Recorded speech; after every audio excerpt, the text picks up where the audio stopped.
The human liver operates under an unrelenting metabolic demand. At the microscopic level, it is a dense, high-energy environment driven by millions of specialized cells constantly processing the body's chemical inventory. The undisputed workhorse of this environment is the individual hepatocyte. This diagram illustrates the hepatocyte's extraordinary multitasking capability. It simultaneously manages 5 distinct responsibilities: general metabolism, detoxification, bile production, glucose regulation, and protein synthesis. Because a single cell coordinates these functions, injury scales rapidly, creating disruptions that echo throughout the body. Regardless of what causes the initial damage, hepatocyte injury reliably triggers a highly conserved 10-step pathophysiological cascade. This exact molecular domino effect dictates the clinical outcome. It represents the razor-thin line between a patient who recovers and one who spirals into systemic metabolic chaos. Anticipating catastrophic liver failure requires memorizing this chronological sequence, starting from the very first microscopic insult. The sequence begins with step 1, the initial clinical insult. As you can see in the top left, these triggers span a broad spectrum, including systemic shock causing hypoperfusion, toxic exposures like acetaminophen or alcohol, viral hepatitis, direct ischemia, or underlying metabolic diseases. Hypoperfusion is a critical reduction in blood flow to the tissues, while ischemia refers to an absolute restriction in blood supply. Despite their radically different origins, every single one of these triggers converges on a shared molecular pathway of cellular destruction. Moving to step 2, the first shared consequence is the impairment of oxidative phosphorylation within the mitochondria. Oxidative phosphorylation is the primary metabolic pathway cells use to generate energy. The immediate quantitative result of this mitochondrial damage is a rapid, steep crash in intracellular levels of adenosine triphosphate, or ATP, which is the primary energy carrier in all living cells. This energy deficit forces an immediate functional loss.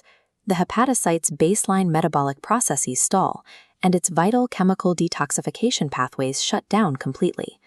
Having lost its primary energy currency, the hepatocyte is now completely defenseless against the basic physical laws of osmosis and intracellular ionic gradients. In step 3, this ATP depletion directly causes the sodium-potassium ATPase membrane pumps to fail. The ATPase pump is a vital enzyme that uses energy to continuously move sodium out of the cell and potassium into it.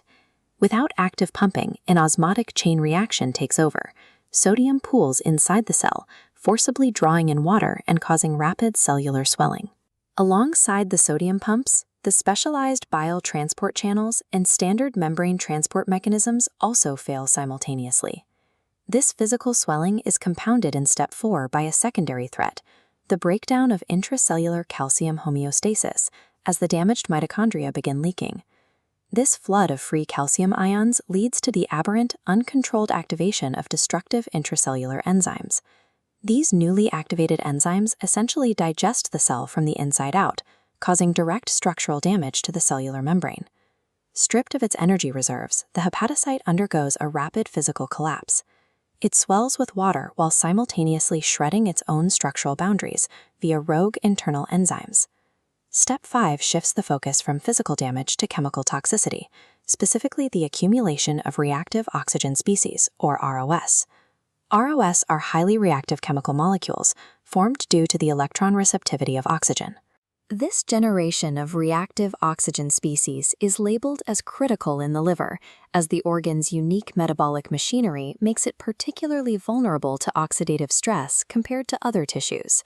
3 distinct sources flood the hepatocyte with ROS: disrupted CYP450 metabolism, leaking mitochondria, and the arrival of external inflammatory cells.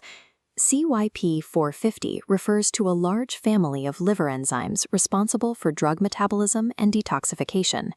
This severe oxidative stress seeks out specific molecular targets, initiating the peroxidation of cell lipids and causing direct structural damage to DNA and proteins.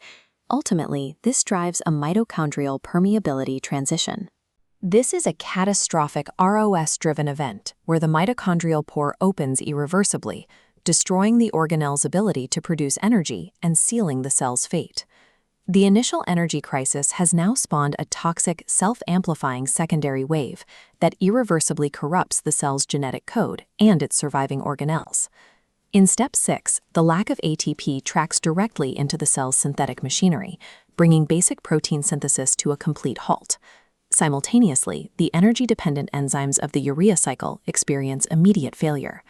Gluconeogenesis, which is the metabolic process of synthesizing glucose from non-carbohydrate sources, is also halted, effectively trapping the organ in a state of worsening acidosis. The loss of ATP in this specific tissue creates a unique vulnerability. Unlike a muscle or skin cell, when a hepatocyte uses ATP, it takes down 3 systemic pillars all at once: detoxification, protein synthesis, and metabolic homeostasis. This synthetic failure marks the exact threshold where a localized, microscopic cellular injury escalates into macroscopic, systemic metabolic chaos for the patient. Step 7 illustrates how this massive localized damage triggers an acute phase inflammatory response. Resident liver macrophages, called Kupffer cells, activate, releasing primary pro-inflammatory cytokines into the local environment, specifically TNF-alpha, IL-1, and IL-6. Cytokines are small proteins that control the growth and activity of other immune system cells. During step 8, the liver attempts to compensate. Increased systemic stress hormones try to mobilize alternative metabolic fuels to keep the tissue alive. The liver possesses a famous regenerative capacity, but there is a strict biological caveat. It can only regenerate if its structural scaffold remains physically intact. The critical breaking point occurs when severe or continuous injury simply overwhelms this regenerative compensation. The long-term consequence of this overwhelmed state is the activation of hepatic stellate cells by TGF-beta. TGF-beta is a specific cytokine that drives tissue remodeling and scar formation. The liver's desperate attempt to heal itself through acute inflammation ultimately lays the groundwork for permanent structural scarring if the injury threshold is breached. We can now transition our perspective from the intracellular view to the physician's clinical vantage point at the bedside. In step 9, the molecular failures map to observable lab values. The membrane damage from step 4 presents as transaminitis, marked by the massive release of ALT and AST enzymes into the blood. These intracellular enzymes spill out when the cell wall ruptures. The synthetic failure of protein production from step 6 maps directly to the presentation of clinical coagulopathy, as the liver can no longer produce vital clotting factors. Coagulopathy is a condition in which the blood's ability to clot is impaired. The halting of gluconeogenesis manifests rapidly as the onset of severe hypoglycemia. The collapse of the urea cycle leads to a dangerous accumulation of NH4+, or ammonia, resulting in hyperammonemia.